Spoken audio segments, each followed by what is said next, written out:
사랑하는 예언가족 여러분, 행복한 주일 오전입니다. 우리 주님께서 주시는 은혜 안에서 우리의 상황과 형편을 뛰어넘어 하나님의 참된 평강과 또 하나님의 영광을 누리는 귀한 예배의 시간이 되었으면 좋겠습니다.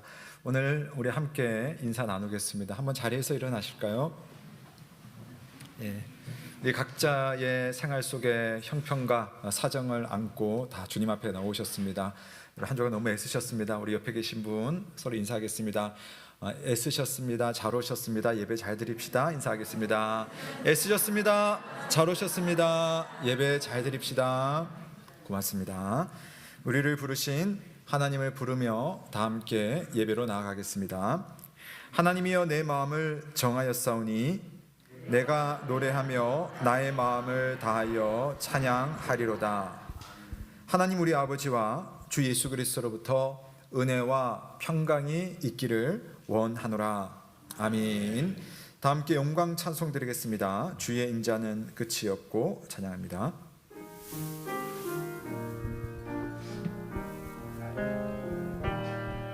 주의 인자는 끝이 없고 그의 자비는 무궁하며 아침마다 새롭고 늘 새로우니 주의 성실이 큼이라. 성실하신 주님, 주의 인자는 끝이 없고 그의 자비는 무궁하며 아침마다 새롭고 늘 새로우니 주의 성실이 큼이라. 성실하신 주님, 주의 인자는 끝이 없고 그의 자비는 무궁하며 아침마다 새롭고 늘 새로우니 주의 성실이 큼이라. 성실하신 주님,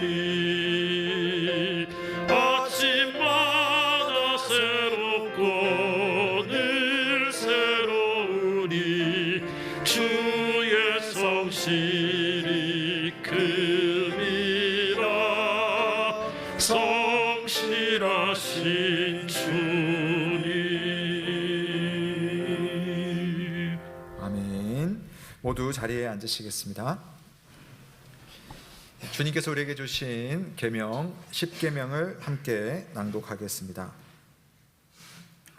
하나님이 모든 말씀으로 말씀하여 이르시되 나는 너를 애굽 땅 종되었던 집에서 인도하여 낸 내 하나님 여호와니라. 제 1은 너는 나 외에는 다른 신들을 내게 두지 말라. 제 2는 너를 위하여 새긴 우상을 만들지 말고 또 위로 하늘에 있는 것이나 아래로 땅에 있는 것이나 땅 아래 물속에 있는 것에 어떤 형상도 만들지 말며 그것들에게 절하지 말며 그것들을 섬기지 말라.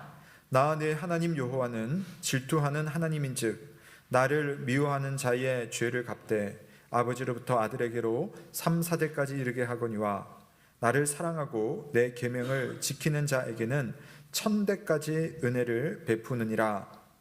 제 3은 너는 내 하나님 여호와의 이름을 망령되게 부르지 말라. 여호와는 그의 이름을 망령되게 부르는 자를 죄 없다 하지 아니하리라. 제 4는 안식일을 기억하여 거룩하게 지키라. 엿새 동안은 힘써 내 모든 일을 행할 것이나 일곱째 날은 내 하나님 여호와의 안식일인즉 너나 내 아들이나 내 딸이나 내 남종이나 내 여종이나 내 가축이나 내 문 안에 머무는 객이라도 아무 일도 하지 말라. 이는 엿새 동안에 나 여호와가 하늘과 땅과 바다와 그 가운데 모든 것을 만들고 일곱째 날에 쉬었음이라. 그러므로 나 여호와가 안식일을 복되게 하여 그날을 거룩하게 하였느니라. 제 5는 내 부모를 공경하라. 그리하면 내 하나님 여호와가 내게 준 땅에서 내 생명이 길리라. 제 6은 살인하지 말라. 제 7은 간음하지 말라. 제 8은 도둑질하지 말라. 제 9는 내 유세 대하여 거짓 증거하지 말라. 제 10은 내 유세 집을 탐내지 말라. 내 유세 아내나 그의 남종이나 그의 여종이나 그의 소나 그의 나귀나 무릇 내 유세 소유를 탐내지 말라. 예수께서 이르시되 내 마음을 다하고 목숨을 다하고 뜻을 다하여 주 너의 하나님을 사랑하라 하셨으니 이것이 크고 첫째 되는 계명이요 둘째도 그와 같으니 내 이웃을 내 자신같이 사랑하라 하셨으니 이 두 계명이 온 율법과 선지자의 강령이니라. 아멘. 성도 여러분, 오늘 우리에게 주시는 이 십계명 앞에서 우리 한 주간의 삶을 돌아보며 다 함께 참회의 기도를 드리겠습니다. 우선 우리 계명의 앞부분에서는 우리가 정말 하나님을 사랑하며 한 주간을 살았는지 돌아보면 좋겠습니다. 주께서 나를 사랑하시고 또 주의 모든 은혜와 평강을 나에게 주시기 원하시지만 나는 그분의 품을 벗어나서 내 뜻대로 내 마음대로 살고 싶은 그런 마음이 있지는 않았는지, 주님의 뜻을 혹 저버리는 그런 모습으로 살지는 않았는지 한번 돌아보면 좋겠습니다. 아울러 십계명의 다음 후반부의 계명은 내게 주신 내 이웃, 내 가족, 내 동료, 내 친구들에게 나는 정말 하나님의 마음으로 믿음의 사람으로 그들을 대했는지를 돌아보게 합니다. 그들을 정말 사랑했는가? 그들을 용납했는가? 그들을 용서했는가? 또 그들 앞에 내가 할 수 있는 사랑을 다했는가? 또 나의 가족들에게 나는 어떠한 모습으로 내 가족을 대했는가 돌아보며 우리는 다 약한 모습이지만 오늘 주님 앞에 회개하며 나아갈 때 우리를 용서하시고 어제보다 더 나은 오늘을 향한 하나님의 은혜를 주실 줄로 믿습니다. 우리 함께 회개하며 주의 은혜를 구하겠습니다. 기도하시겠습니다. 살아계신 하나님 아버지, 오늘도 한 주간의 삶을 돌아보며 내 안에 있는 부끄러운 생각들, 행실들을 주님 앞에 내어놓습니다. 아버지, 하나님께서 당신을 사랑하며 당신의 자녀로 백성으로 살라고 하였지만 하나님 뜻대로 내 속에는 나 혼자 살고 싶고 내 힘으로 살고 싶고 하나님과 떨어진 채로 나의 마음의 평안만을 위해서 있고 싶은 그러한 때가 참 많았습니다. 주님, 내 마음에 이러한 부끄러운 나 중심의 생각들을 주께서 용서하여 주옵소서. 하나님, 사랑해야 되는 순간들이 참 많습니다. 용납해야 되는 순간이 많으며 또 그들을 이해해야 되는 순간들이 많은데 하나님, 이해하고 싶지 않고 용납하고 싶지 않고 사랑하고 싶지 않고 섬기고 싶지 않은 내 마음의 상태를 주여 아십니다. 하나님, 이 시간 주님 앞에 나의 부끄러운 모습들을 회개하오니 주께서 용서하여 주시고 하나님 앞에 선한 마음, 선한 열정, 선한 순종을 회복할 수 있도록 주께서 인도하여 주시옵소서. 오늘 우리 모든 주의 백성들에게도 동일한 하나님의 용서와 자비의 시간들이 되게 하여 주시옵소서. 주님을 사모하며 사랑하오니 주께서 인도하여 주시옵소서. 주님, 아버지, 아버지.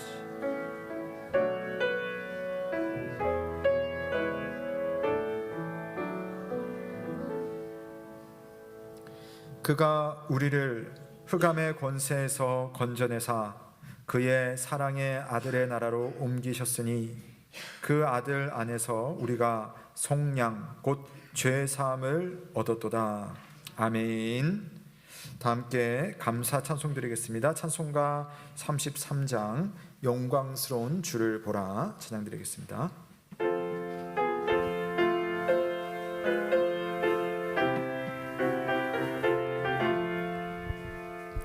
영광스러운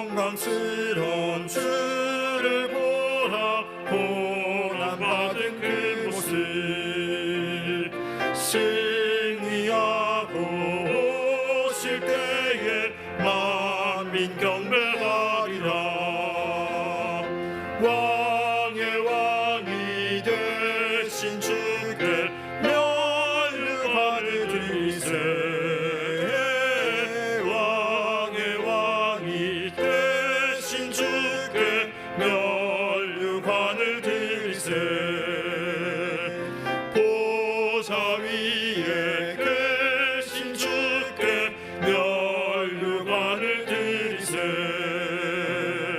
천군 천사 소리 높여 주를 찬송하노라. 왕의 왕이 되신 주께 면류관을 드리세. 왕의 왕이 되신 주께 면류관을 드리세. 죄인들이 조롱하며 가시관을 씌웠네. 성도들과 천사들은 주의 이름 높이네. 왕의 왕이 되신 주께 면류관을 드리세. 왕의 왕이 되신 주께 면류관을 드리세. 만민들의 찬송소리 하늘 높이 퍼진다. 하늘 보자 바라보니 기쁨하여 없도다. 왕의 왕이 되신 주께 면류관을 드리세. 왕의 왕이 되신 주께 면류관을 드리세. 아멘.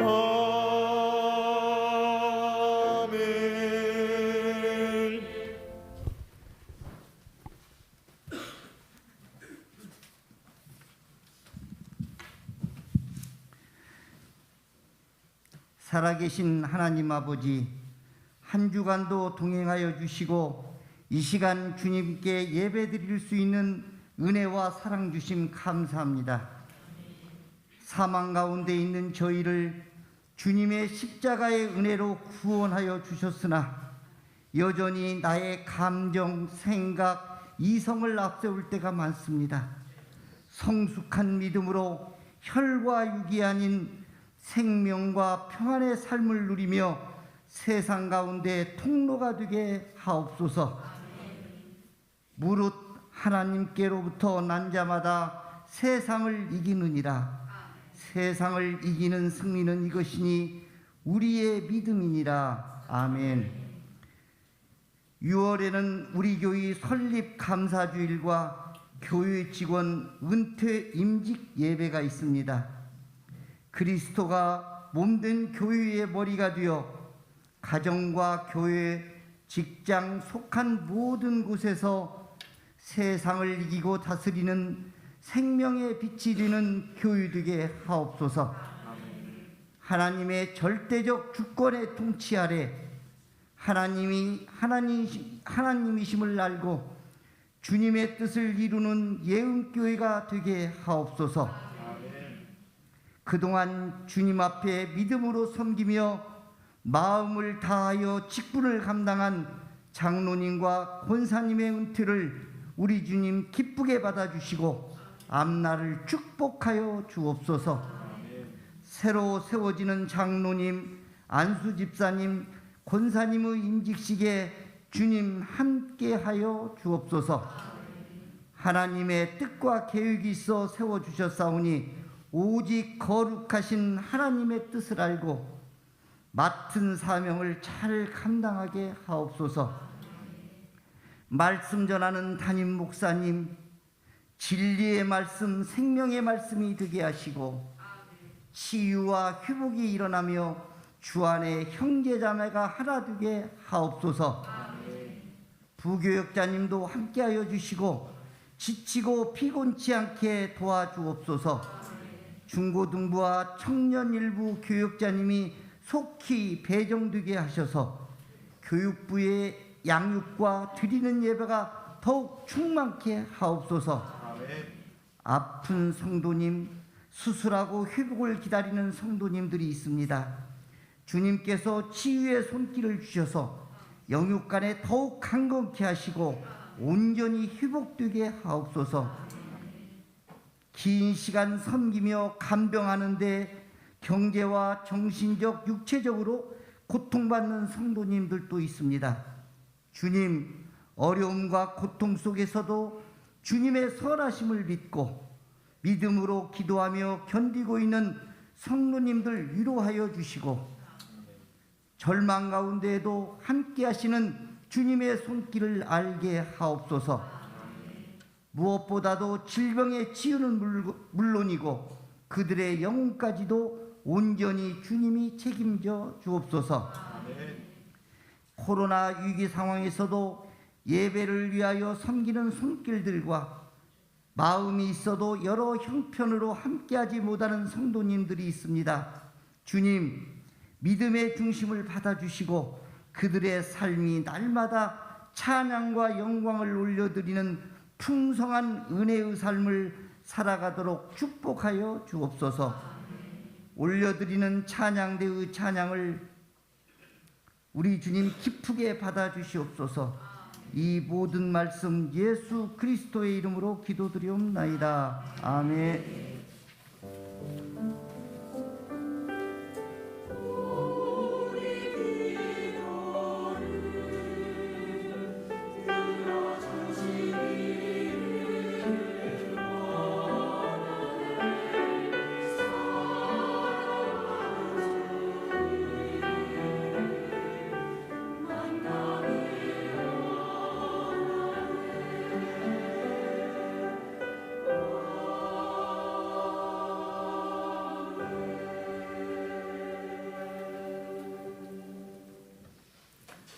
오늘 우리에게 주시는 하나님의 말씀은 시편 2편 1절에서 12절 말씀입니다.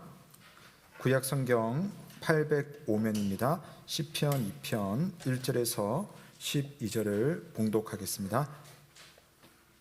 어찌하여 이방 나라들이 분노하며 민족들이 헛된 일을 꾸미는가?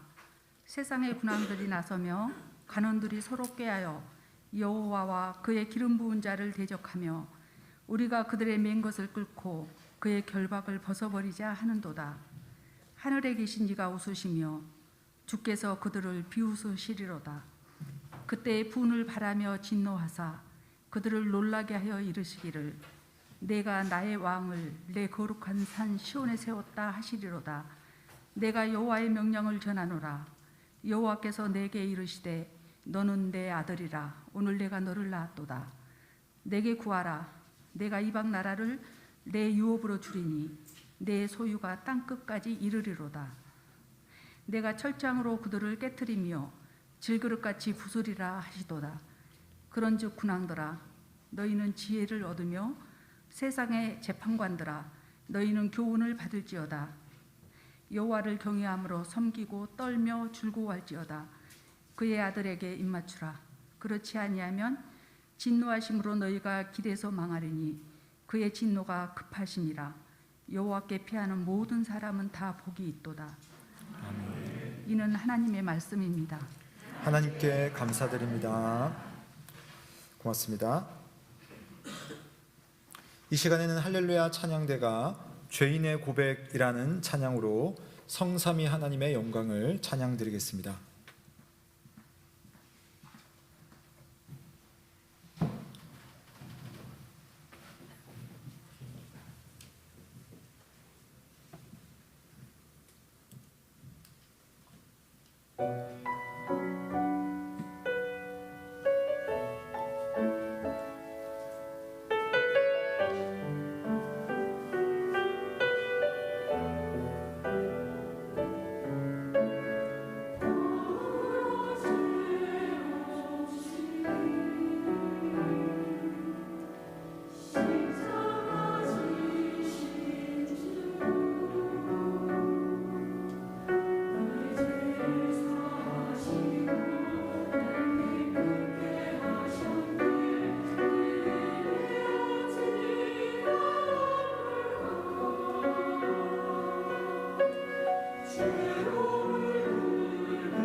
아멘. 감사합니다. 오늘도 참 좋으신 우리 주님의 은혜와 평강이 오늘 하나님을 사랑하는 모든 예언 가족들과 함께하길 주의 이름으로 축원합니다. 아멘. 네, 우리는 지난 시간에 사무엘하 7장 말씀을 쭉 살펴보면서 하나님께서 다윗에게 특별한 약속을 주신 것을 우리가 보았습니다. 다윗이 여호와의 궤, 언약궤, 법궤라고 하는데 그 언약궤가 허름한 텐트에 여전히 머물러 있는 모습을 보면서 이제 하나님의 그 궤를, 또 하나님이 계신 그 장소를 그 텐트가 아니라 나는 지금 백향목 좋은 궁에 거하고 있으니 하나님을 위한 멋진 성전을 짓고 거기에다가 궤를 모시고 하나님이 계시도록 해야 하지 않을까 하는 생각을 하고 선지자에게 이야기를 했습니다. 그랬더니 하나님께서는 다윗의 그 마음은 기쁘게 받으시지만 그래도 말씀하시기를 너는 나의 성전을 짓지 못할 것이다. 다만 너의 아들 솔로몬이죠. 너의 아들이 나를 위해 성전을 건축할 것이다 라고 말씀하셨습니다. 대신 하나님을 사랑하는 그 다윗의 마음을 받으시사 하나님은 다윗의 후손들과 다윗에게 몇 가지 약속을 주셨습니다. 우리는 그것을 다윗 언약이라고 했죠. 한마디로 다윗의 후손에게 영원히 견고한 왕권을 주겠다. 다윗에게 너에게 무너지지 않는 그 나라를 주겠다라는 이야기를 하는 겁니다. 사실 이런 말씀이 오늘 저와 여러분에게는 무슨 관련이 있습니까?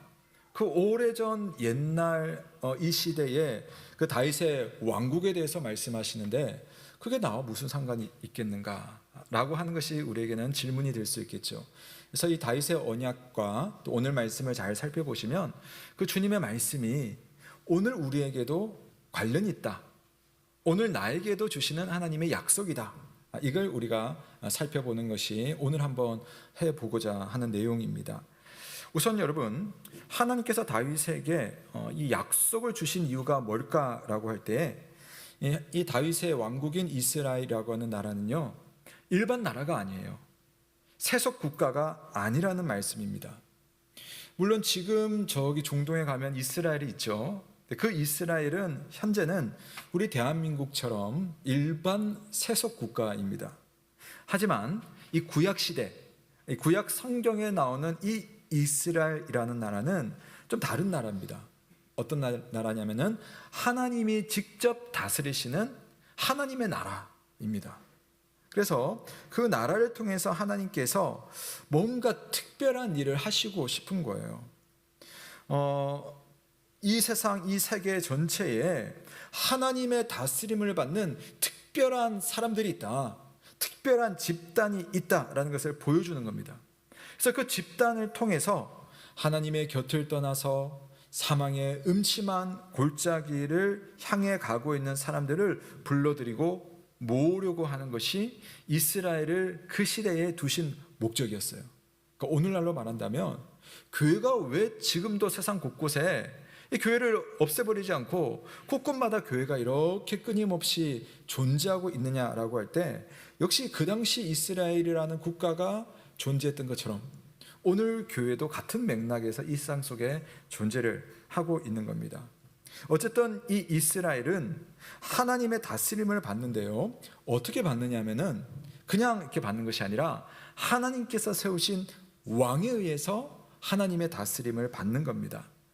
그래서 왕은요, 하나님은 왕을 세울 때에 어떻게 세우냐면은 기름을 붓는 거예요. 기름을 붓는다는 것은 하나님께서 이 사람을 하나님 나라의 왕으로 세우신다.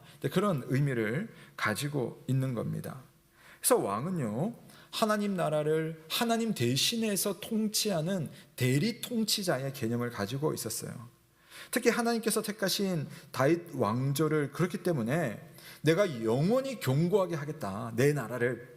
하나님의 다스림을 받는 이 나라, 하나님의 복을 받는 사람들의 모습을 하나님께서는 그 나라에 대한 이런 약속을 통해서 사람들에게 보여주려고 한 거죠. 그 나라 백성들에게 하나님 다스림을 받는 나라가 있다는 것을 보여주시려고 했습니다. 오늘 우리가 읽은 이 시편 2편도 그런 맥락에서 볼 수가 있어요. 이 2편은 우리가 소위 방금 제목으로 나왔지만 이스라엘의 제왕시라는 이름이 붙어 있습니다. 이게 무슨 말이냐면, 자, 다윗의 후손들이 나라에서 계속 왕으로 등극하잖아요. 그러니까 기름을 붓고 왕을 세웠는데, 왕을 세울 때마다 반복적으로 부르는 고백과 노래가 있었는데, 학자들은 이게 시편 2편이다라고 봐요. 그래서 이 시편 2편을 읽음으로 하나님이 다윗에게 주신 그 약속이 오늘 세워지는 몇 대 왕, 몇 대 왕에게 그대로 이루어질 것이다 라는 그 바람을 담고 기도하는 마음으로 이 시편을 부르는 겁니다. 그래서 이 시편 2편을 잘 보시면 우리가 지난주에 보았던 다윗에게 하셨던 약속의 내용이 이 시편 2편에 반영이 되어 있습니다. 그래서 오늘 저는 일단 우선은 이 2편에 대해서 전체적인 내용을 한번 살펴본 다음에 이 시가, 이 예전의 이스라엘 왕을 위한 이 시가 지금 우리에게는 어떤 의미가 있는가 함께 생각을 해보려고 합니다. 우선 이 시편 2편은요, 크게는 네 부분으로 나눠볼 수 있습니다. 감사하게도 우리 성경을 보면 세 절씩 딱 끊으면은 이 의미상 네 부분으로 나눌 수가 있어요. 1절부터 3절까지는 세상에 수많은 나라가 있잖아요. 그 나라들이 일제히 하나님의 나라를 거부하는 겁니다. 하나님이 세우신 왕에 대해서 그것을 마뜩찮아 하는 그런 모습을 보여줍니다. 그랬더니 4절부터 6절까지는 하나님이 그런 세상의 분위기를 읽으시고 그들을 조롱하시면서 너희들이 아무리 그렇다 할지라도 나는 나의 왕을 시온에다가 세운다 라고 하나님께서 딱 이렇게 선언을 하시는 겁니다. 그러면 그 왕이 누구인지 우리가 궁금하잖아요. 어떤 왕을 도대체 세우는가? 7절부터 9절까지 가면 그 왕이 본인이 그 왕인 본인이 딱 나와가지고 나는 이런 왕이다. 하나님이 내가 이런 왕이라고 말씀하셨다라고 하는 그 이야기를 스스로 해주는 겁니다. 한마디로 말하면 하나님 내게 이렇게 말씀하셨어. 너는 내 아들이다. 내 아들이기 때문에 나의 권세를 내가 세운 왕 너에게 주노라 라고 말씀하셨다 라고 왕 본인이 나와가지고 딱 이야기를 하는 겁니다. 그랬더니 10절부터 12절에는 모든 열방의 그러한 왕들과 관원들이 하나님께서 세우신 그 왕 앞에 엎드리고 무릎 꿇고 그에게 입을 맞춤으로 그를 왕으로 인정하는 그러한 때가 올 것이다 라고 하면서 이 시편 이야기가 이제 마치는 겁니다. 그러니까 세상은 하나님의 그 질서와 다스림을 거절하는데 하나님은 당신의 왕을 세워가지고 그 질서를 회복하시고 그 회복의 질서 속에 세상이 들어와서 이제 엎드린다라고 하는 것이 시편 2편의 전반적인 내용입니다. 조금 더 제가 좀 자세히 보려고 하는데요. 자, 1절부터 3절이 이렇게 시작합니다. 우리 한번 같이 읽겠습니다. 시작. 어찌하여 이방 나라들이 분노하며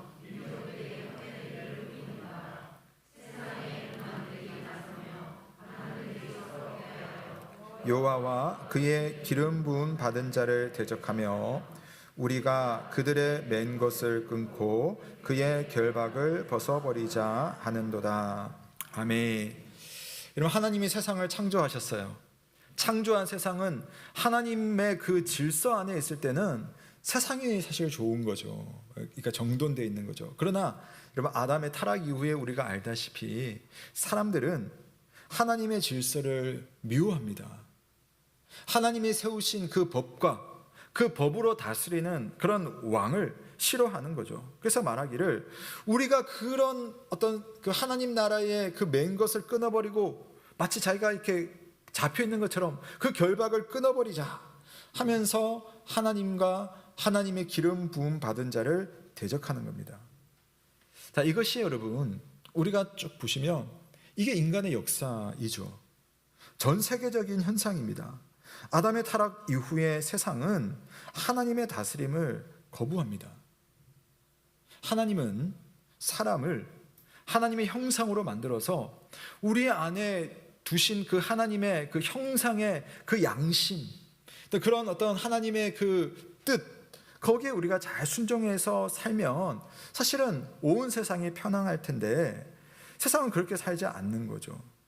하나님의 신령한 복과 하나님 나라의 평강과 질서를 하나님 사람에게 주시려고 했지만 사람은 하나님께 순종하는 질서 있는 세상보다는 내가 원하는 세상을 꿈꿉니다. 첫 인간이 그렇게 시작을 했었던 거죠. 그래서 여호와 하나님과 그의 기름 부음 받은 자에 대해서 오늘 말씀처럼 대적하는 겁니다. 사람들은 하나님께서 다스리시는 그 나라, 하나님의 말씀으로 통치하시는 기름 부은 그 왕에게 순종하는 것보다는 내 구미에 맞는 왕을 찾습니다. 이 왕이 훨씬 더 내가 보기에 내 감각에 어울려, 또는 내가 스스로 왕이 되려고 합니다. 내가 원하는 대로 살겠어. 죄가 무엇입니까? 죄라는 것은 하나님이 주신 아무리 좋은 질서가 있어도 그 질서를 내가 순종하면서 얻는 질서라면 나는 그 싫어. 내가 원하는 대로 살고 싶고 그분의 다스림을 벗어나서 살고 싶어. 그게 나에게는 좋은 거야 라고 생각하는 것이 바로 죄인 거죠. 그래서 1절 말씀처럼 아무리 그것이 헛된 일이지만 자기 눈에는 그게 자유이고 행복이라고 느끼는 겁니다. 이게 여러분 인간이 가지고 있는 그런 안타까운 모순인 것 같아요. 제가 저희 집에 이제 아이들을 키우면서 애들이 커가면서 그 나이 때마다 아이들의 성장 모습이 참 재밌더라고요. 이제 아이들이 이제 2명은 중학생이 됐어요. 중학생 그 2명 중에 1명이 좀 이러더라고요. 이제 중학생이니까 교복을 입잖아요. 여학생인데 이 교복을 딱 입는데 학교에서는 교복 치마를 어떻게 입으라 이런 게 있잖아요. 그래서 그렇게 입으면 좀 더 편하고 또 뭐 스님들이 볼 때는 이게 보기가 좋은 게 있는데 이상하게 저희 집에 1명은 그렇게 안 입으려고 해요. 그래서 이게 딱 붙여요. 완전히 옷을 딱 붙어가지고 짧게 입어요. 그래서 제가 보면 저래 가지고 어떻게 걸어 다니나 싶을 만큼 이 폭이 좁아요. 근데 그게 자기들은 좋은 거예요. 어떻게 보면은 그냥 이렇게 활동하는 면에서는 학교가 정해준 교칙대로 입는 게 제일 편한 거죠. 근데 이제 아이들의 마음속에는 그래도 그것보다는 나는 내가 보기 좋은 대로, 내가 입고 싶은 대로, 이게 불편해도 그걸 하고 싶은 것이 인간의 마음인데, 이게 여러분 애들만의 이야기인가요? 저도 고등학교 때 생각해 보면은 저도 다 그렇게 했었고, 또 성인이 되어서 살아가는 일에 있어서도 어쩌면은 어떤 세상에 정해진 질서, 특히 하나님 나라의 질서 안에 사는 것보다는 때로는 내 욕망과 내 감각대로 살고 싶은 그런 마음이 들 때가 있지 않습니까? 그게 인간의 마음이라는 거죠.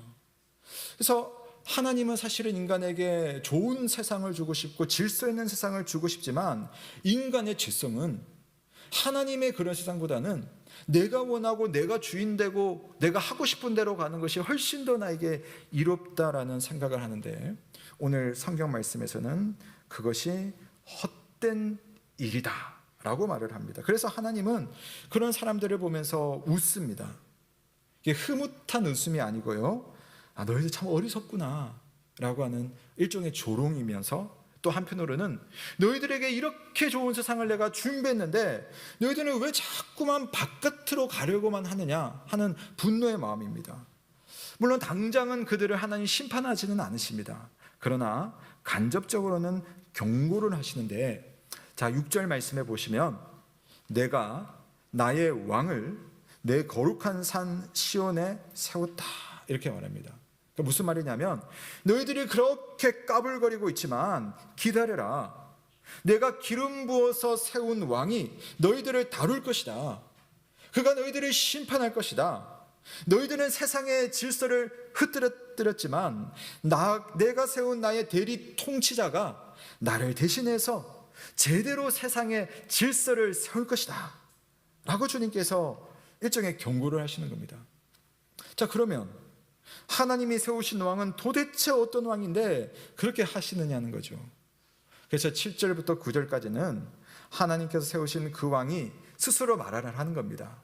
그분이 나에게 난 이런 왕이라고 말씀하셔서 라고 하면서 하는 말이 7절에서 9절입니다. 또 제가 한번 읽어드릴게요. 내가 여호와의 명령을 전하노라. 여호와께서 내게 이르시되 너는 내 아들이라. 오늘 내가 너를 낳았도다. 내게 구하라. 내가 이방 나라를 너의 유업으로 주리니 너의 소유가 땅끝까지 이르리로다. 너가 철장으로 그들을 깨트리고 질그릇같이 그들을 부수리라 라고 하나님께서 나를 왕으로 세우면서 이렇게 말씀하셨어 라고 그 왕이 이야기하는 겁니다. 하나님 뭐라고 말씀하셨습니까? 넌 내 아들이다. 아들이기 때문에 그 아들에게는 뭐가 있냐면은 하나님의 그 유산이 가는 겁니다. 하나님의 권세가 가고 하나님의 능력이 가고 하나님의 모든 것이 그 아들에게 주어집니다. 그 결과 하나님 만드신 세상이 당시 하나님께서 아들이라고 세운 그 왕에게 다 주어지는 겁니다. 그것을 위해서 이 아들이 뭘 하냐면 철장, 이 쇠 막대기거든요. 이 철장으로 악한 자들을 깨트리고 하나님의 질서를 어긋나게 하는 그러한 세상을 정돈을 하신다. 그래서 이게 표현이 이제 상징적입니다만은 질그릇을 깨트리는 것 같이 그 왕이 세상의 모든 것을 깨트리고 바른 질서를 세울 것이다 라고 이야기합니다. 너는 내 아들이다. 오늘 내가 너를 낳았도다. 이게 다윗의 언약이었잖아요.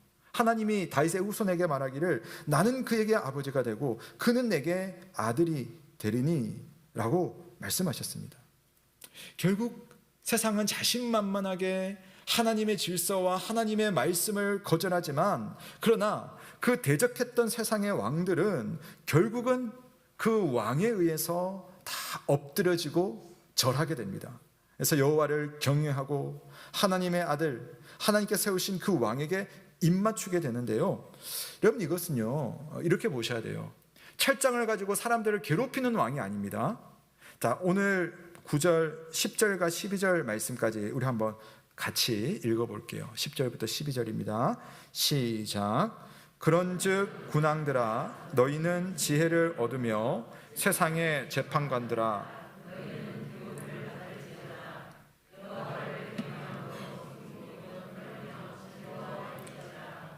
그의 아들에게 입맞추라. 그렇지 아니하면 진노하심으로 너희가 길에서 망하리니 그의 진노가 급하심이라. 여호와께 피하는 모든 사람은 다 복이 있도다. 아멘. 마지막 구절을 보세요. 여호와께 피하는 모든 사람은 다 복이 있도다. 하나님께서 당신의 아들인 그 왕을 세워가지고 철장으로 세상을 다스려서 그들의 잘못됨을 교정하고 새로운 질서를 만드는 이유는 하나님께 피하여서 모두가 복을 받으라는 그 하나님의 의도가 있는 겁니다. 그래서 여러분 다윗의 왕권을 견고하게 하시는 것은 열방을 멸망시키려고 하는 것이 아니라 열방이 하나님께 나와서 하나님 복을 받으라고 그런 나라를 세우려고 다윗에게 복을 주시고 그런 나라를 만들려고 하는 겁니다. 열방은 하나님을 대적하지만 사람은 하나님을 거절하지만 하나님은 사람을 품으시고 하나님은 열방을 품어주시는 겁니다.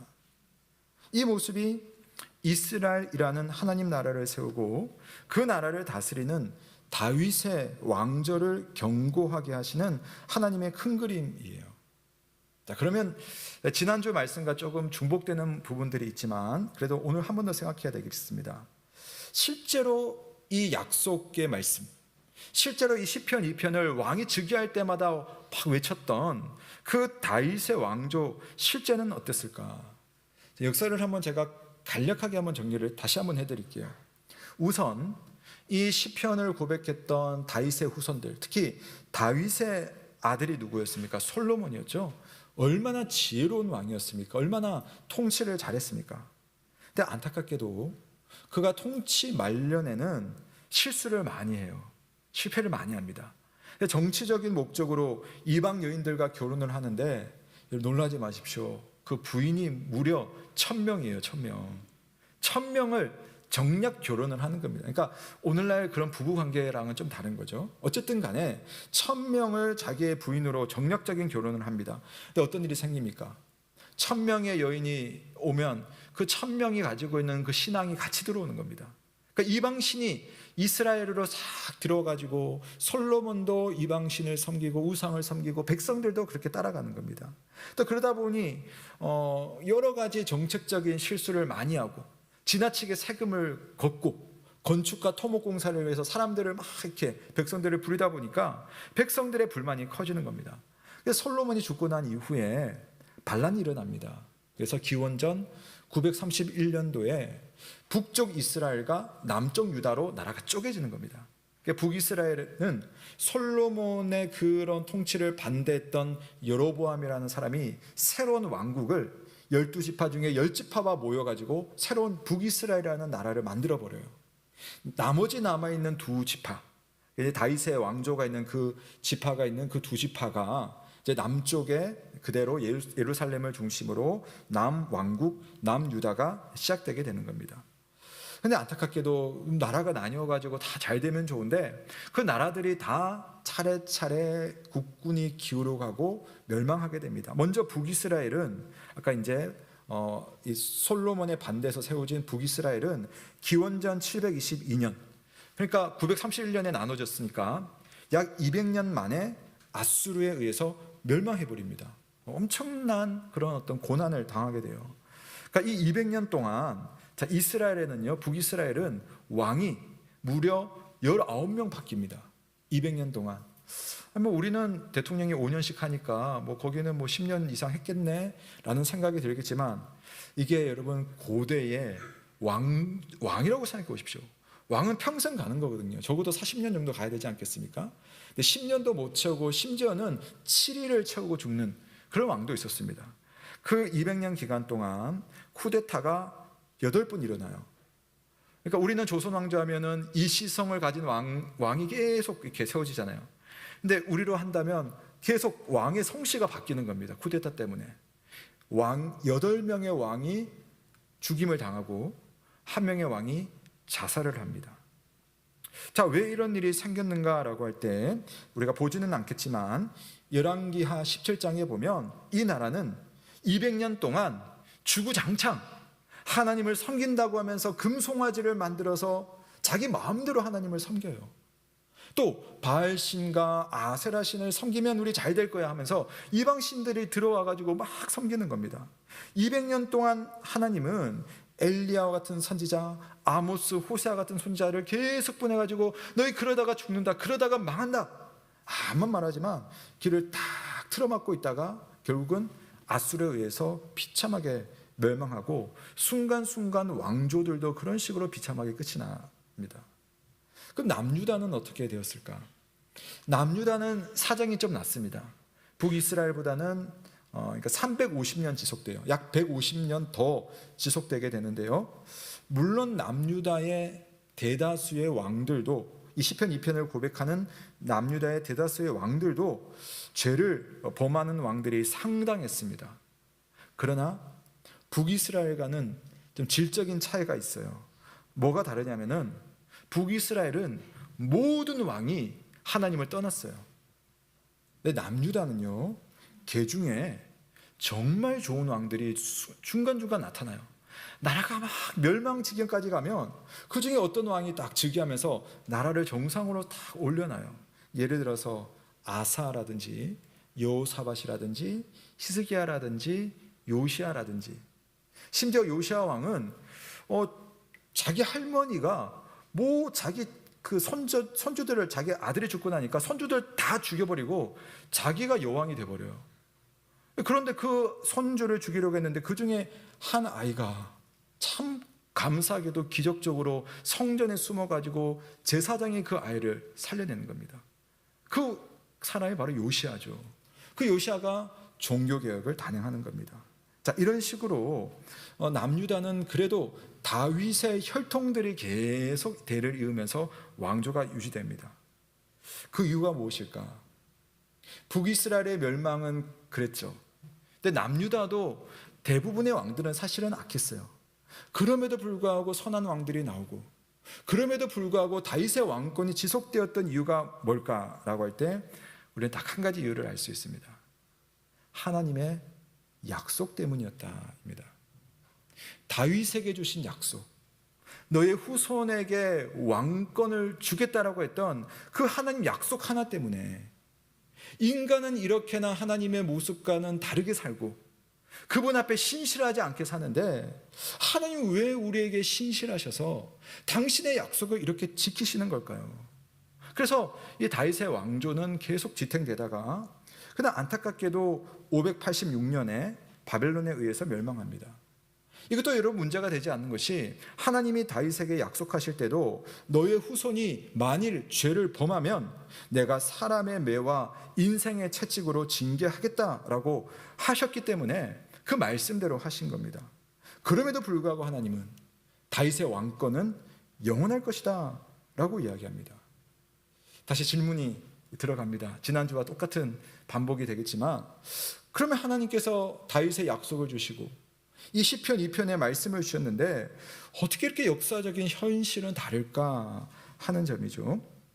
우선 여러분, 다윗의 왕조가 영원히 견고하고 또 철장으로 이방 나라를 깨트린다라는 이 시편의 말씀은 1차적으로는 다윗의 본을 따른 왕들, 다윗을 따라 말씀 가운데서 통치하려는 그 왕들을 통해서 성취가 돼요.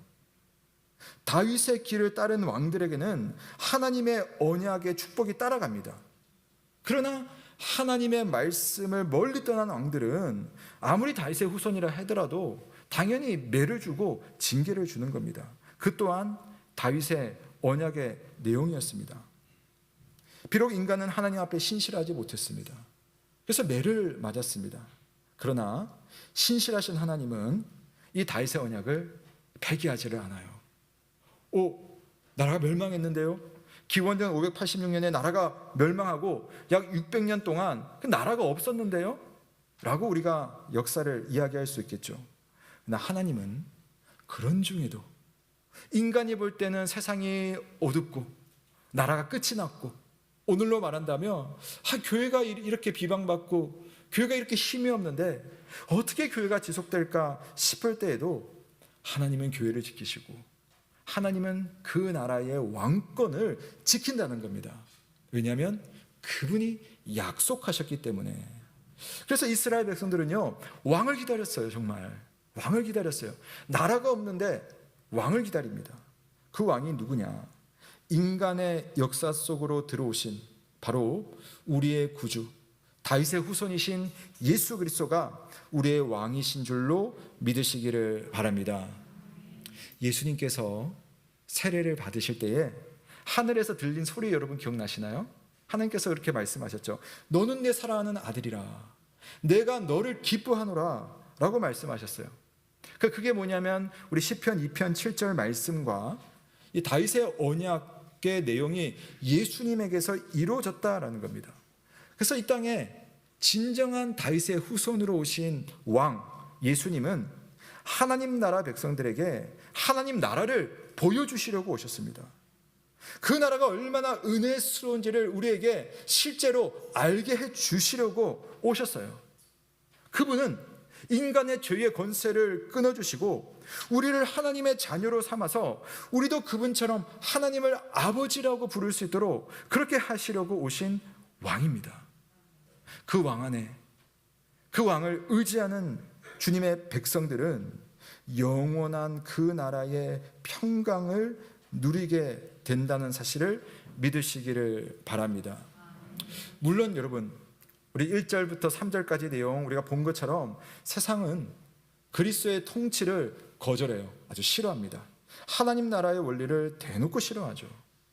우리가 오늘도 십계명 이야기했지만 세상에 나가서 십계명을 이야기하면 1계명부터 4계명 하나님에 대한 계명을 딱 빼놓고 5계명부터 10계명, 예를 들어서 부모를 공경하라, 살인하지 말라, 간음하지 말라, 도둑질하지 말라, 거짓 증거하지 말라, 남의 것을 탐내지 말라 라고 이야기를 하면 그래요, 다 그거 좋아요, 얼마나 좋습니까? 라고 사람들을 동의하겠지만 마음 깊은 곳에서는 여러분 이렇잖아요. 권위자를 싫어합니다. 마음으로는 누군가를 잘근잘근 씹고 죽여요. 간음하지 말라고 했지만 마음으로 간음하고, 불륜을 보면서도 그것을 아름답게 막 포장합니다. 온갖 방법으로 남의 것을 내 것으로 만들려고 하는 사람들, 또 그 사람은 지금 없지만 그 사람을 대화의 그 도마 위에 올려놓고 완전히 그 사람을 험담하면서 있는 말 없는 말 지어내는 그런 일들이 인간의 마음속에 있는 거죠. 그런 분위기를 조장하는 사탄은 그것이 자신의 전략이며 승리, 하나님의 질서를 무너뜨린 우리의 승리다라고 생각할지도 모르겠습니다. 그러나 여호와께서는 나의 세상은 그렇지 않다. 내가 세운 왕이 그 모든 것을 정리할 것이라고 그렇게 말씀하시는 겁니다. 그리고 그 왕이신 예수 그리스도에게 말씀하시기를 너가 철장으로 그들을 깨뜨릴 것이다. 너가 질그릇같이 그들을 부술 것이다 라고 말씀하시는 겁니다. 여러분, 세상은 하나님 나라의 법으로 다스리는 왕을 싫어해요. 힘 있는 왕 좋아하잖아요. 하지만 사랑으로, 섬김으로, 낮아짐으로 세워지는 나라 별로 안 좋아합니다. 칼에 힘이 있고 크기가 크고 현실적인 계산으로 세우는 나라를 꿈꾸는 거죠.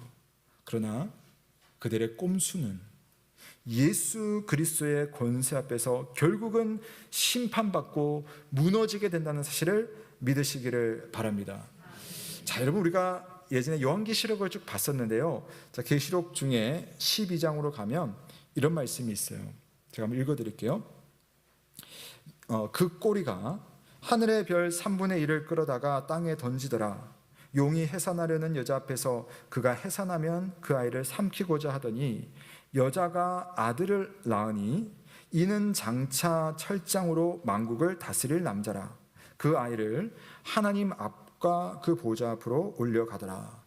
본문을 조금만 띄워놓고 한번 보실게요. 자, 우리가 이미 보았습니다만은 여기 나오는 아이는 누구냐면 예수님이에요. 예수님. 그러니까 세상이 악한 권세를 상징하는 그 용이 예수님을 삼키려고 하는 겁니다. 죽이려고 하는 겁니다. 그분의 질서를 없애려고 하는 거예요. 하나님 나라를 방해하려고 합니다. 하지만 하나님께서 그 아이를 내버려 두지 않고 사흘 만에 부활하게 하시며 그 아이가 결국은 철장으로 만국을 다스릴 것이다 라고 하나님이 약속하셨어요. 자, 다시 19장으로 좀 넘어가 보면, 자, 거기 나오는 그의 입 할 때 그는 바로 예수님을 말합니다. 우리 한번 같이 읽어볼까요? 15절입니다. 시작. 그의 입에서 예리한 검이 나오니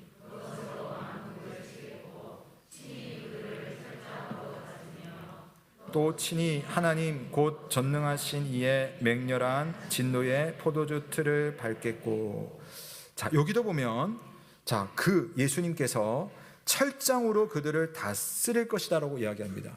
그러니까 이게 여러분 다윗 언약이에요. 다윗 언약. 다윗 언약이 예수님을 통해서 계속 되는 겁니다. 시편 2편에 우리가 이런 왕을 모시겠습니다라고 하는 그 왕의 모습이 예수님에게 있는 거예요. 그의 입에서는 예리한 검이 나옵니다. 무슨 무협 소설이나 SF 영화처럼 그런 희한한 장면이 아니라 그분의 입에서 나오는 검이라는 건 뭐냐면 하나님의 말씀이에요. 예수님은 힘으로, 위협으로, 공포로 사람을 제압하는 것이 아니라 하나님의 질서 있는 하나님의 말씀으로 세상을 부욕해 하고 세상을 질서 있게 하고 세상을 풍요롭고 평화롭게 만드시고 다스리십니다. 단 그것을 권세 있는 예수님의 통치를 표현하기 위해서 철장으로 다스린다라는 그런 표현들을 하는 거죠. 여러분, 다윗에게 약속하신 나라, 우리에게 약속하신 하나님의 나라는 이런 나라입니다.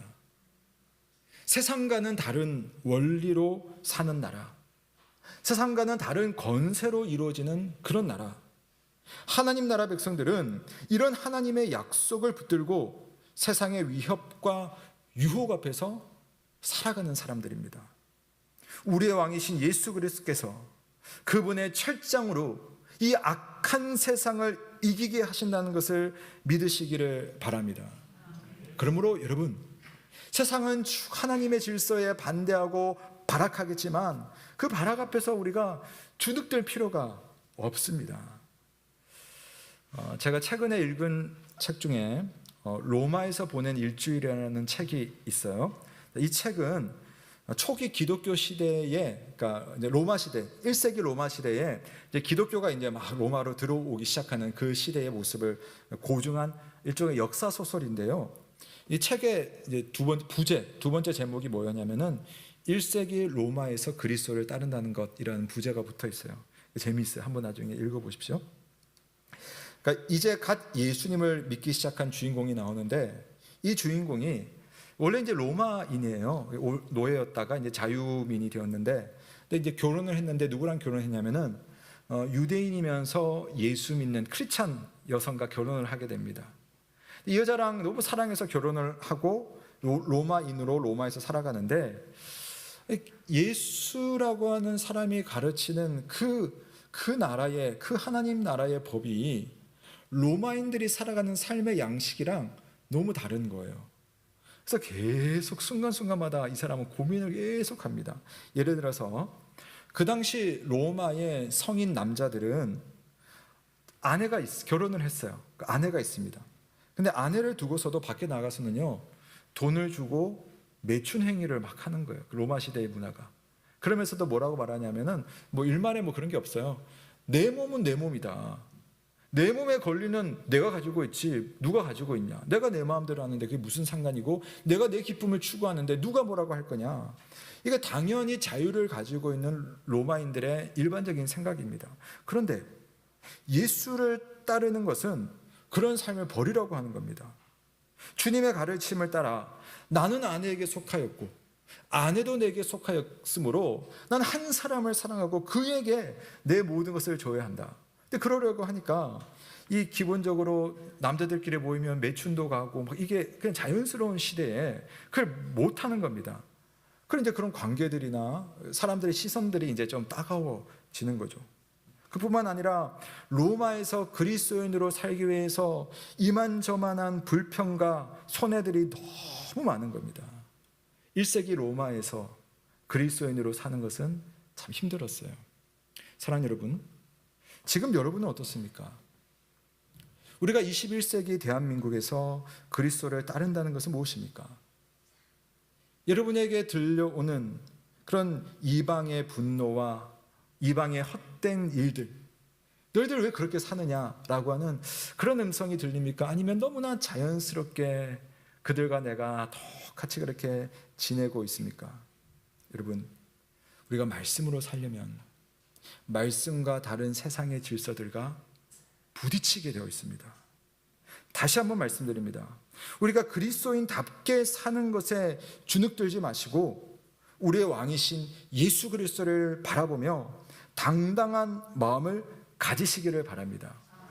우리 마음에 부담이 없다는 것은 뭐냐면 우리가 주님의 법과 질서대로 막 살려고 하지 않으면 부담 없이 세상과 똑같이 살아가요. 그런데 말씀대로 살면 부딪힐 일이 얼마나 많은지 모릅니다. 시편 2편에서 요한계시록 곳곳에서는 그런 우리들에게 말씀하시기를 지금은 너희가 이방과의 관계 속에서 어려움이 있지만 예수 그리스도께서 철장을 가지시고 이방의 권세를 깨뜨리시며 그분 앞에 모두 무릎 꿇게 하시며 하나님의 참된 질서를 이 땅 가운데 가지고 오게 하는 날이 올 것이다 라고 약속하고 있습니다. 우리 중에 어떤 성도들은요, 이미 그런 질서 속에 살면서 세상과 부딪히는 것이 전혀 어려움이 없어요. 내가 주님의 질서 안에 살기 때문에 세상과 부딪히는 질서가 나를 어렵게 하는 것이 아니라 하나님 나라의 질서로 사는 것이 그 마음이 너무나 평안해지는 거죠. 자, 한 가지만 마지막으로 여러분 드리고 싶은 말씀이 있어요. 다윗의 언약을 믿으면서 하나님께서 세우신 왕을 의지하는 자에게 예수님께서 주시는 특별한 약속이 있습니다. 자, 요한계시록 2장 26절과 27절 말씀. 자, 우리 이 말씀을 다 같이 한 목소리로 읽겠습니다. 시작. 이기는 자와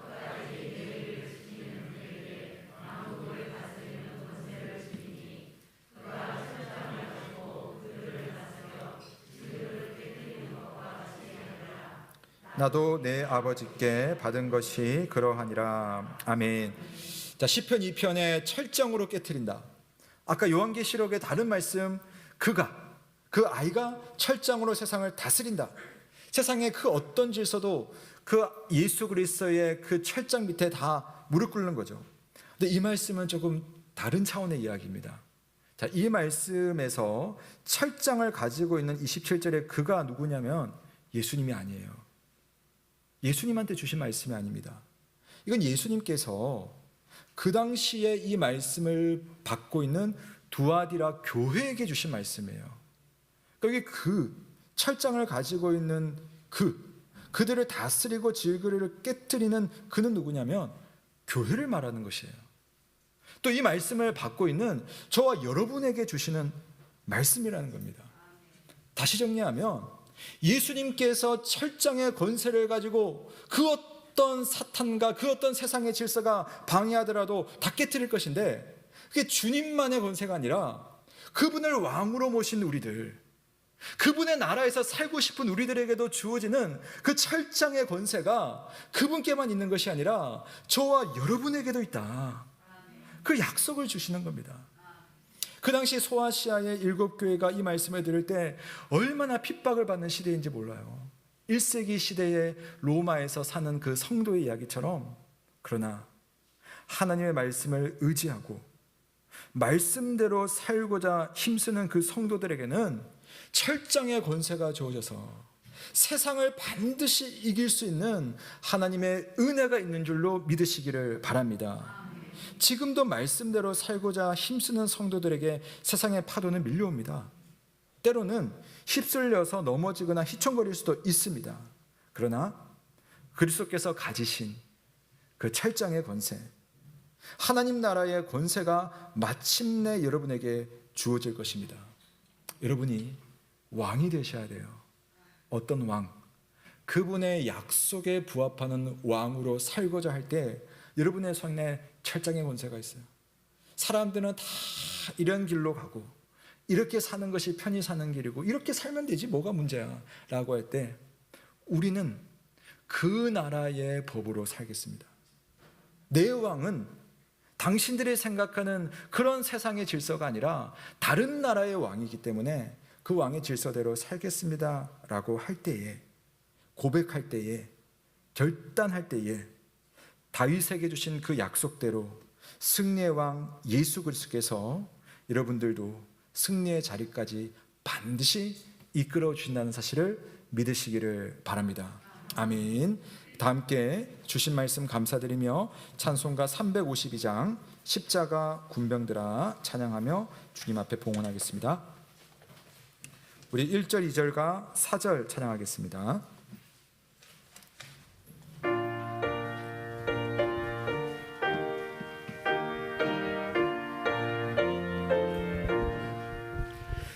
십자가 군병들아 주 위에 일어나 기들고 앞서 나가 담대히 싸우라.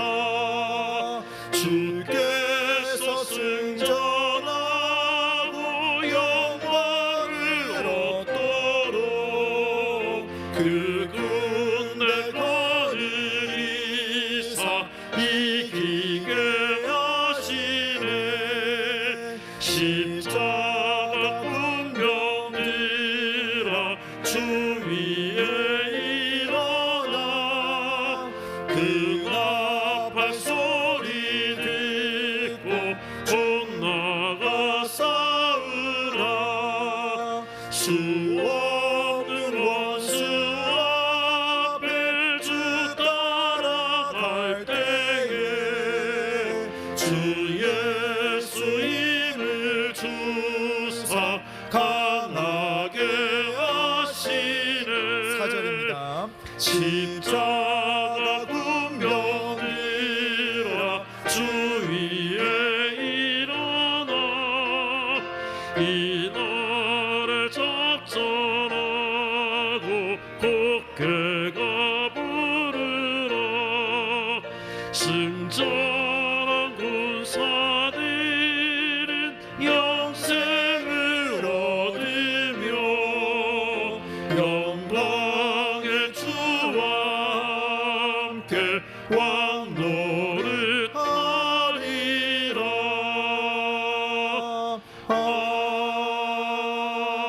아멘. 사랑하는 성도 여러분, 우리에게는 세상의 고정관념이 있습니다. 남들이 다 이렇게 가면 나도 이렇게 가야 된다. 남들이 다 이렇게 살면 나도 이렇게 살아야 된다. 그렇게 결정하면서도 그것이 하나님 나라의 법과 그분의 방식과 얼마나 부합하는가에 우리가 고민하기보다는 그저 남들 가는 대로 가고 싶은, 그것이 우리 인간이 가지고 있는 생각이고 또 그렇게 사는 것이 훨씬 더 나은 삶이라고 우리는 종종 착각하기도 합니다. 그러나 하나님께서는 그 모든 순간순간마다 내게 주어진 그 선택의 순간에 무엇이 하나님의 뜻일까, 무엇이 하나님 나라의 방식일까를 고민하며 살게 하는 겁니다. 때로는 예수 그리스도의 그 길을 따라갈 때마다 파도도 덮쳐오고 어려움도 있습니다. 그러나 주님 우리에게 분명히 약속하시는 것은 내가 철장의 권세로 세상의 질서를 다 갈아엎고 하나님 나라의 영원한 평안과 복을 내 백성에게 주겠다. 그만큼 우리에게 위로가 어디 있습니까? 그러려면 여러분, 오늘 여러분의 삶의 순간순간마다 여러분이 선택하실 때에, 고민할 때에, 결정할 때에 예수 그리스도께서 보여주신 하나님 나라의 원리로 살고자 할 때에 우리는 그 철장의 권세를 가지고 오늘을 살아갈 수가 있습니다. 여러분, 오늘 주님 앞에서 고민하는 문제들이 있습니까? 결정해야 되는 부분들이 있습니까? 주님 따라 결정하면 분명히 손해인데 하는 부분들이 있습니까? 그때 여러분 무엇을 결정하시겠습니까? 그분이 나에게 참된 왕이 되셔서 그분의 인도 따라 가다가 그분이 주시는 영원한 나라의 풍성함을 누리겠습니다라는 그 고백이 오늘 이 시간 있었으면 좋겠습니다. 하나님, 나의 왕이신 예수 그리스도를 따르게 하여 주옵소서. 세상의 질서보다는 하나님 나라의 참 질서 속에 내가 살며 선택하며 나아갈 수 있도록 은혜를 주옵소서. 주님께서 세상을 정복하는 그 믿음의 원리가 나로 하여금 나의 삶을 잘 믿음으로 정복하게 하여 주옵소서. 함께 기도하며 주님 앞에 나아가시겠습니다.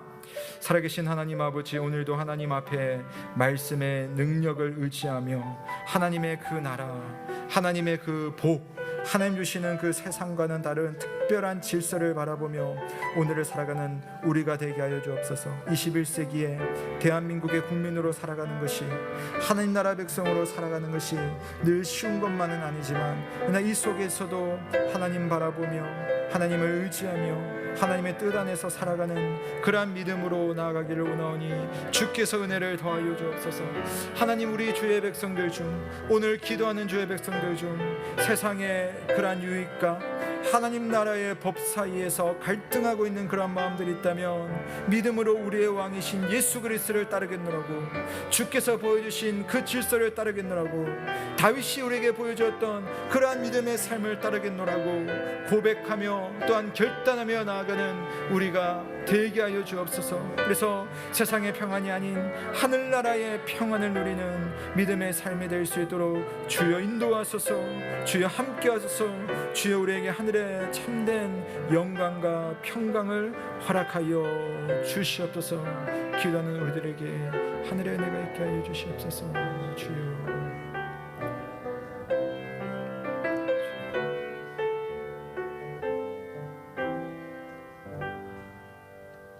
주님, 우리가 이 땅에 살면서 여러 가지 믿음으로 결정해야 되는 순간들이 참 많습니다. 그때마다 우리는 내가 대한민국에 살고 있고 2022년 이런 사람들 틈바구니 속에 살고 있지만 내가 하나님 나라 백성이며 내 왕이신 예수 그리스도께서 영원하고도 견고한 그 권세로서, 왕권으로서, 철장으로서 나의 길을 이끄시며 나의 길을 평탄케 하실 것을 믿으며 주님 앞에서 결정하고 주의 뜻대로 나아갈 수 있도록 주여 인도하여 주옵소서. 때로는 외롭지만 그 속에 주님 바라보게 하시고, 때로는 이 길에 대한 고민이 많지만 그 고민 속에 하나님의 손을 꼭 붙들고 믿음으로 결단하고 나아가는 우리가 되게 하여 주옵소서. 하나님, 우리를 흔들게 하고 우리 마음을 약하게 하는 그런 세상의 시도들 앞에서 흔들리지 말게 하시고 먼저 승리하시고 우리를 위해서 기도하시는 우리의 참된 왕 다윗의 후손 예수 그리스도를 내 왕으로 삼고 그 나라 안에서 당당하게 살아가는 우리 영교들 다 될 수 있도록 주여 인도하여 주옵소서. 마침내 승리케 하시는 하나님의 은혜를 누리게 하여 주옵소서. 이 시간 주님 앞에 예물을 드립니다. 주께서 받아주시되 우리 성도들의 모든 삶의 자리자리마다 필요한 곳마다 그 식탁마다 하나님 베푸시는 은혜에 늘 감사, 찬양 드릴 수 있는 우리 영 가족들 다 되게 하여 주옵소서. 감사를 드리며 예수 그리스도의 이름으로 기도드립니다. 아멘. 감사합니다. 교회 소식 몇 가지만 전해드리겠습니다.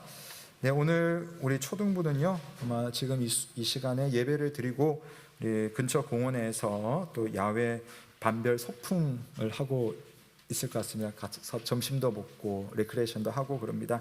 우리 자녀들 믿음 가운데 잘 자랄 수 있도록 늘 기도해 주시고요. 우리 교육기관 선생님들 참 많은 수고를 하고 계십니다. 고마운 마음으로 위해서 기도해 주시길 부탁드리겠습니다. 네, 지난주 새가족 등록하신 우리 성도 계십니다.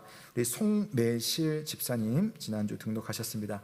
우리 자리에서 한번 일어나 주시면 감사하겠습니다. 예, 우리 박수로 한번 맞이하겠습니다.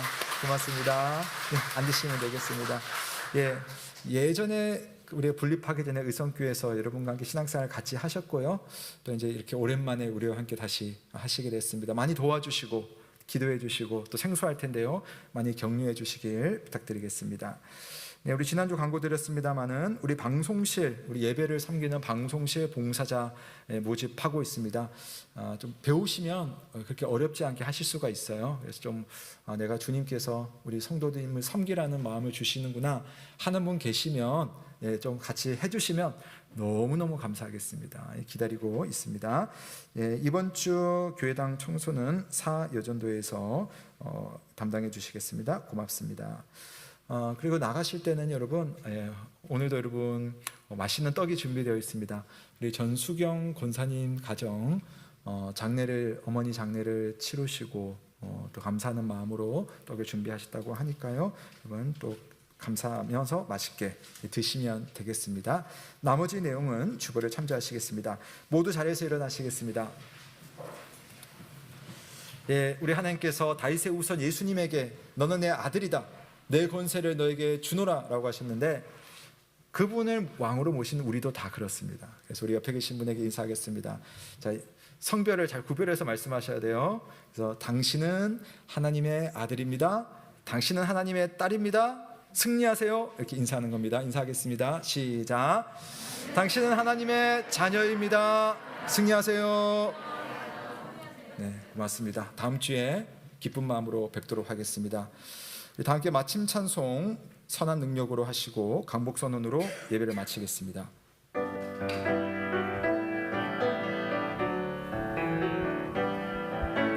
선한 힘에 고요히 감싸요 그 놀라운 평화를 누리며 나 그대들과 함께 걸어가네 나 그대들과 하늘을 여네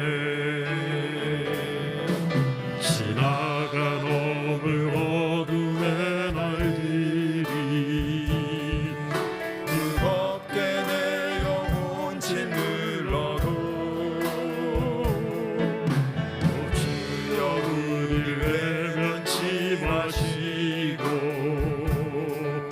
약속의 구원을 이루소서 그 선한 힘이 우릴 감싸시니 믿음으로 일어나길 기대하네 주 언제나 우리와 함께 계셔 하루 또 하루가 늘 새로워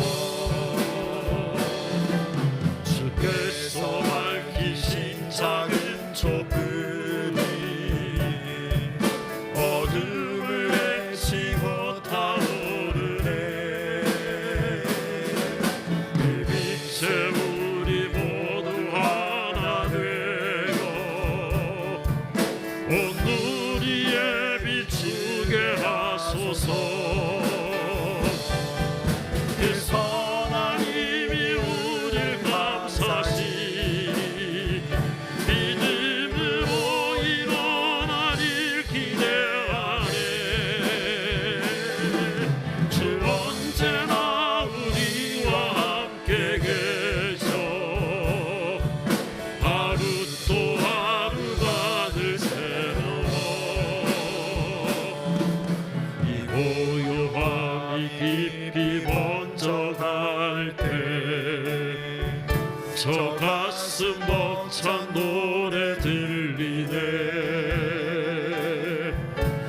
다시 하나가 되게 이끄소서. 당신의 빛이 빛나는 이밤 그 선하님이 우릴 감사시니 믿음으로 일어나길 기대하네. 주 언제나 우리와 함께 계셔 하루 또 하루가 늘 새로워.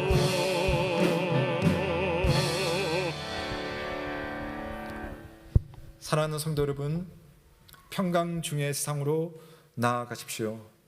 마음을 다하고 목숨을 다하고 뜻을 다하여 우리 하나님을 사랑하고 우리의 이웃을 내 몸과 같이 사랑하시길 바랍니다. 우리 주 예수 그리스도의 은혜와 하나님의 사랑과 성령의 교통하심이 너희 무리와 함께 있을지어다. 아멘.